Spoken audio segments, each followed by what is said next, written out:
In Dragon Ball Superhero, Gohan has once again unlocked his potential and become a real beast of a warrior. So today we celebrate the past and the present with the brand new Then, Now, Forever Gohan line of merch. Maybe the best Gohan art ever released.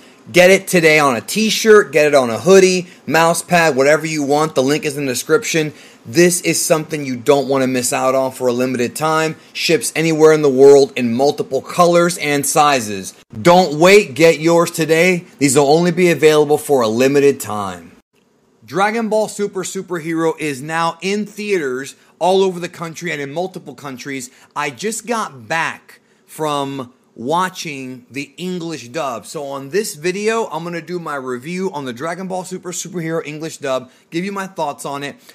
If you are new to the channel, hit the subscribe button. I have covered Dragon Ball here for 7 years, and if you have not watched my reviews yet, I will post in the upper right hand corner in the cards the Dragon Ball Superhero review, both non-spoiler and spoiler, because in that review is where I go into the actual plot of the film. I go into the story, the animation, what I thought of it from the Japanese version. This is my review for the English dub. So the big question going into this film, English dub, is I wasn't really concerned with the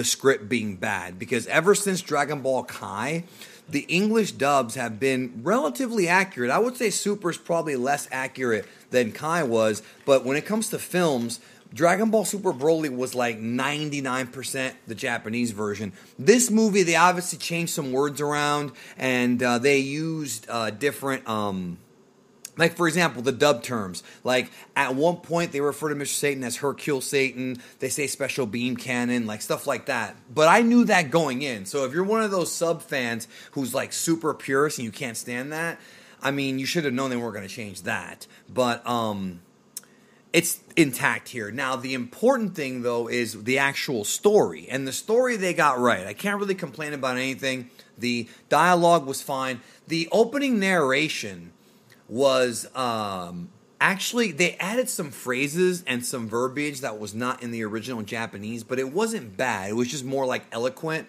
You know, it looked great still. I mean, the movie looks great. And this is also my first time seeing any Dragon Ball movie in IMAX. I've never seen a Dragon Ball movie in theaters in IMAX. Broly I saw in just a regular screening. Didn't see it in IMAX. So, you know, that was cool, having the big screen. So, really, the film was carried by three major actors. You had Kyle Hebert playing Gohan. You had Christopher Sabat playing Piccolo. And then you had Genie Tirado playing Pan. Now, going into the film, I was wondering why Genie Tirado was cast as Pan and not Elise Bowman. Since this film is about a year before the release of, or not the release, a year before the end of Z Timeline, and Elise played Pan in the Kai version of that, you would think they would have gone with her. Genie was fine. I'm not saying that Genie was bad or anything like that, but which is a unique decision I wasn't expecting, but also one that, you know, kind of does, it fits because Genie played her in Super, so maybe she'll be playing Pan from now on, but I guess it depends on where the story goes, because if we go past the end of Z at some point, I can see Elise coming back. Either way, the main voice on the movie was, of course, Chris Sabat playing Piccolo. Very stoic, very serious, a little bit wacky, a little bit funny when needed to be.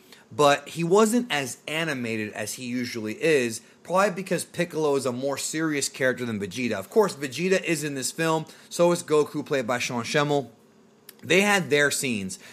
Ian Sinclair was a treat as Whis. I will say this, in watching the film now, one of the major problems with the film, and this is not the dub, this is a problem with the actual like CGI, is that I felt like Ian Sinclair did not, like, not Ian Sinclair, excuse me, Whis, the character he plays, Whis' like design in this film, I didn't like it. It was rather like strange looking. And there were scenes where when they're just talking, the dialogue, that just don't look right. And I was curious if maybe like the mouth flaps were difficult because it was CGI, but I guess it was around the same. When it comes to special guest stars and like, you know, special voice actors, this film did have, you know, Charles Martinet. Charles Martinet is famous, of course, for voicing Mario and several other characters in the Mario video games.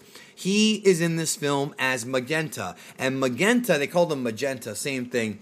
He did a great job. He played that classic Bond villain exactly like I thought I was going to play it, and it was fine. Dr. Hito, however, was a bit of a challenge because to cast Dr. Hito in this film, you have to find a character or an actor that can play a character that is both hateable and likable, because Dr. Hito's a weird character. He is not really a bad guy. He's being fooled. He's a bit greedy, right? But he's not like a super villain like Magenta was. And so that was a unique choice. But I thought it worked out. Also, the new voices coming in to do Gamma 1 and Gamma 2, I did enjoy their performances as well. That was a lot of fun to see. They weren't, like, I felt like in the Japanese versions, Gamma 1 and 2 were a lot more alike. Here, they were very distinct and not necessarily in a bad way. I did enjoy that. Now, the big question, of course, many of you have is, did Kyle Hebert nail it as adult Gohan? And the answer is yes. He's a great actor. I was going into it knowing that Kyle Hebert knew how to scream, but the way he had done the scream in this film, especially at the end when he transforms into Gohan Beast, you know, Nozawa has a very special cadence, and when he transformed, maybe it was just me or my movie theater, but it sounded like they put some effects in there to make him sound like louder, but I know he did a lot of it. Like, I know for a fact that he put his heart and soul into that scream. Now, something that might be controversial for some of you guys, but I know why they did it.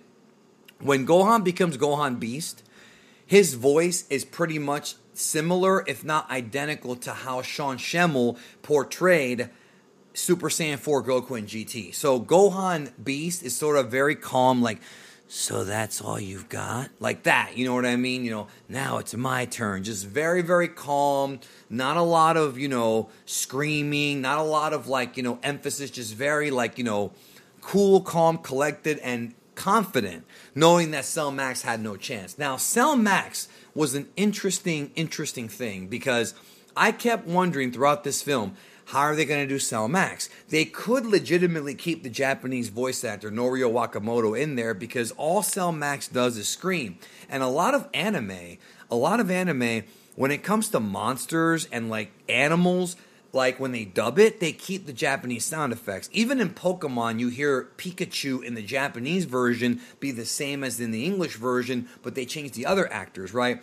They didn't do that here. Damian Clark did play Cell Max, and all he did was scream, but it also felt like they added some effects to it. One thing I found out from speaking to somebody behind the scenes is that the audio from the Japanese version that they got, the music, the sound effects, they had to remaster the whole film audio-wise. They had to re-engineer the whole thing because the audio was coming in too loud. So to balance out the voices with the audio, they had to sort of lower some of the sound effects and elevate some of the voices. So when you listen to the Cell Max fight, next time you get a chance, or maybe when it comes out on Blu-ray, whenever that is, switch between Japanese and English. You'll notice that, at least I noticed that, the mixing and mastering of that was very different. Very, very different. I thought Norio Wakamoto had a much better, like, death scream. Like, when Gohan hits him with the Makanko Sampo, the special beam cannon, the way he goes down, like, it sounded like, you know, like when you beat somebody in a video game, like a fighting game, it sounded like that. And he goes down or whatever. And then,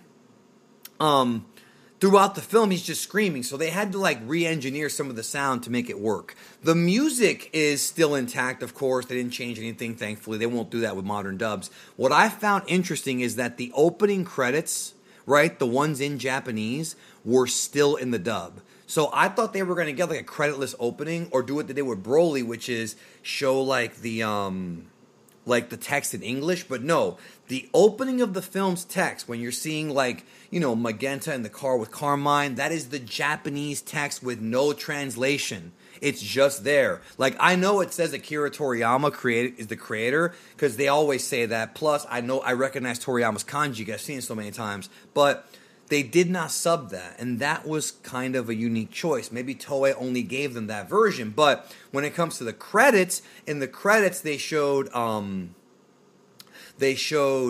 like the English, they showed the Japanese voice cast and the Japanese animators and whatnot first, like what they did with Broly, and then the English ones after the credits were already over, after the post-credit scene.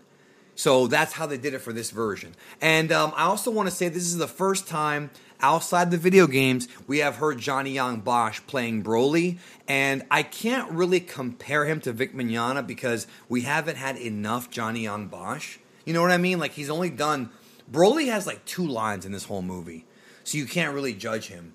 But, you know, he was there. And then Ian Sinclair, I mentioned how great he is. Jason Douglas as Beerus, hilarious as usual. Whenever they cast Jason Douglas as Beerus all the way back in 2013, 2014, that was a great choice. Whoever made that choice, that was a great choice. Because he really, like, nails it. It's not quite the same as the Japanese, but it's almost like Beerus and Whis are like mirrors, very much so, of the Japanese. Either way, the English dub was fun. It was a good time. Obviously, you're gonna have your character name changes and move changes, but overall, like, it was well performed, well done. And I'm sure it was a welcome break for Sabat because he usually plays Vegeta. And I know that Vegeta's voice can kind of hurt your throat if you're doing it for hours and hours and hours. But with Sabat's Piccolo voice, it's a lot more like his real voice, so he can rest and relax and not really have to strain himself when it comes to playing the character. So I enjoyed it. Check out the English dub. I'm going to go see it subbed again probably this weekend in English. In America, not in English, in America. I'm going to go see it subbed in IMAX. I want to see that in IMAX. But, yeah, again, very different, some of the mixing there. But overall, it was fine. Thanks again. Have a great day. Tomorrow morning, Dragon Ball Super Manga Chapter A7 review here on the channel. See you then.